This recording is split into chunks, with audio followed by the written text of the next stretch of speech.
It's batch day, best day of the week, and I've been making some cowboy casserole. Do you want me to show you how I made it? I'm going to show you anyway. So I'm just going to go through all the ingredients, and then I'll show you what I'm going to do next. So in here, I've got about 5 cloves of garlic and 3 green chilies that I just picked from the garden, and I've just minced them up. I've got a large onion, which I've already chopped. You know that I like my onion chopped really big, so that's what I've done there. But I'm going to fry that separately, because if I put onions in the dish, there is no way that the ginger's going anywhere near it. So I'm going to fry them off separately, and then when I separate my portion at the end, I'll put the onions in. Some red potatoes. I always use a shed load because I absolutely love it. You need a tin of red beans, 2 tins of chopped tomato. I'm also going to add in a bit of gochugaru, which is Korean hot pepper powder. I'm going to put in some garlic pepper and some garlic salt. And then I'm going to add about 500 mils of water. Sometimes you don't need to use as much, but because I've used so many potatoes, I need the water, if you get what I mean. The other thing I'm going to be using, now this is chicken mince. This is another breed of mince, this is. And the reason I'm using it is because the ginger doesn't like lamb mince or beef mince. And I'm just trying to make my life easier, really. I just got to be grateful. I don't need to blend it anymore. So that's all the ingredients that you need. Oh, I'm going to put in a little bit of tomato puree as well. But I forgot to get that out of the fridge. I'll get that in a minute. And then I'm going to put it all in the slow cooker. The slow cooker is already preheated. I preheated it on low. And once all the ingredients in it, I'm going to whack it up to high and just cook it for 4 hours. It's simple. And then at the end, I'll just add the cheese. You put the potatoes in first.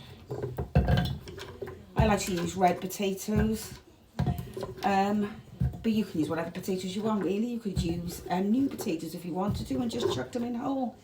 You know, it's your house and you can do what you like. Same as me. Okay, so chuck all the potatoes in. Then I'm going to put in the mince.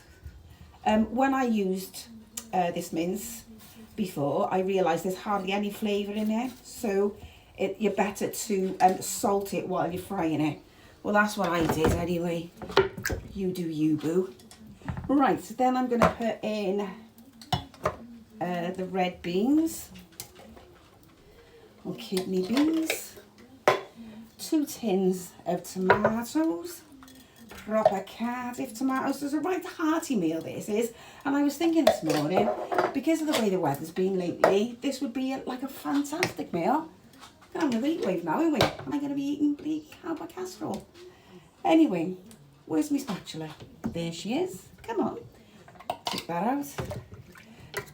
Now, as I said earlier, the chilies in here I've taken out of my garden. I have no idea how hot they're going to be, but I was laughing to myself earlier because when I was picking them off the bush earlier, I suddenly realised that I wasn't picking off the chilies, I was picking off the French beans, and that would be rubbish.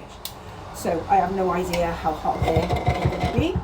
So then I'm going to put in, remember I'm going to fry my onions separately, but if the people in your house like onions, just chuck them in straight away. It's not a problem. Put that in. So that's garlic salt, bit of garlic pepper, a little bit of gochugaru, but you don't have to. Remember, you can use chili flakes. I'm going to put in a squeeze of tomato puree. I never measure things like this. I do it by heart or by eye. So that's a tomato puree. And like I said, this takes about 4 hours to cook. I've weighed and measured my cheese, good, like 200 grams. And then I'm going to pour in the water.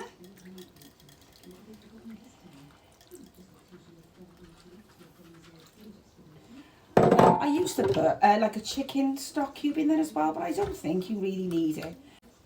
So I'm just going to put it back on the slow cooker now and check it in about 2 hours, give it a stir, and then put it on for another 2 hours, and I'll show you what it looks like in the end. That fly is living here rent free. So we're not having this today, so I won't be dishing it up, but it just kind of gives you an idea of what it looks like. I will leave this on now for another 10 minutes so the cheese melts. And then I'll just turn the slow cooker off and let it do its business.